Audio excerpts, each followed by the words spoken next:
ಕೇರಳ ತಮಿಳುನಾಡು 6 ಜನ ಕಾಮ್ರೇಡ್ಸ್ ನಾವು ಮುಖ್ಯವಾಹಿನಿಗೆ ಬರಬೇಕು ಅಂತೇಳಿ ಡಿಸೈಡ್ ಮಾಡಿ ನಾವು ಈಗ ಡಿಸ್ಕಷನ್ ರೌಂಡು ಮುಗಿಸಿದ್ವಿ. ನಾವು ಫಸ್ಟ್ ಡಿಸ್ಕಷನ್ ನಮಗೆ ಪಾಸಿಟಿವ್ ಆಗಿರುವಂಥ ನಾವು ಇಟ್ಟಿರುವಂಥ ಡಿಸ್ಕಷನ್ನ ನಾವು ಒಂದು ಹಂತದಲ್ಲಿ ಡಿಸ್ಕಷನ್ ನಡೆದಿದೆ. ಇವಾಗ 2ನೇ ರೌಂಡು ನಮಗೆ ಡಿಸ್ಕಷನ್ನು ನಡೀತಾ ಇದೆ. ಇದರಲ್ಲಿ ನಮಗೆ 2 ಸಮಿತಿಯವರು ನಮ್ಗೆ ಬಂದು ಅಲ್ಲಿ ಏನು ನಡೆದಿರುವಂಥ ವಿಷಯಗಳನ್ನೆಲ್ಲ ನಮಗೆ ಅಂಡರ್ಸ್ಟ್ಯಾಂಡ್ ಮಾಡಿಕೊಟ್ಟಿದ್ದಾರೆ. ಅದು ನಮಗೆ ಒಟ್ಟಾರೆ ಇಲ್ಲಿ ಎಲ್ಲ ಸಿಚುವೇಶನ್ ನೋಡಿದಾಗ ಭಾಳ ಪಾಸಿಟಿವ್ ಆಗಿರುವಂಥ ಒಂದು ವಿಷಯ ಅಂತೇಳಿ ನಮಗೆ ಒಂದು ಖುಷಿನ ತಂದಿದೆ.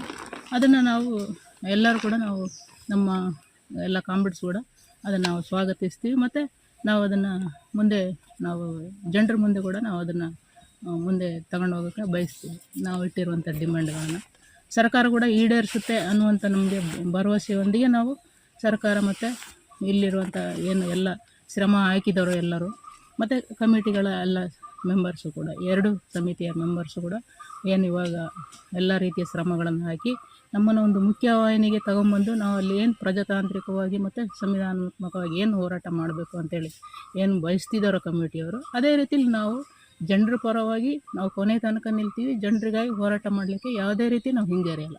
ಅದನ್ನು ನಾವು ನಾವು ಉಸಿರಿರುವವರು ಕೂಡ ನಾವು ಭರವಸೆ ಕೊಡ್ತೀವಿ ಅಂತ ಹೇಳಿ ನಾವೆಲ್ಲ ಕಮಿಟಿಯ ಸದಸ್ಯರಿಗೂ ನಿಮ್ಮೆಲ್ಲರನ್ನೂ ಭೇಟಿ ಮಾಡೋಕ್ಕೆ ನಾವೆಲ್ಲ ನಮ್ಮ ಕಾಮ್ರೇಡ್ಸು ನಿರೀಕ್ಷೆ ಮಾಡ್ತೀವಿ ಅಂತ ಹೇಳಿ ನಾನು ಒಂದೆರಡು ಮಾತುಗಳು ಮುಗಿಸ್ತೀನಿ.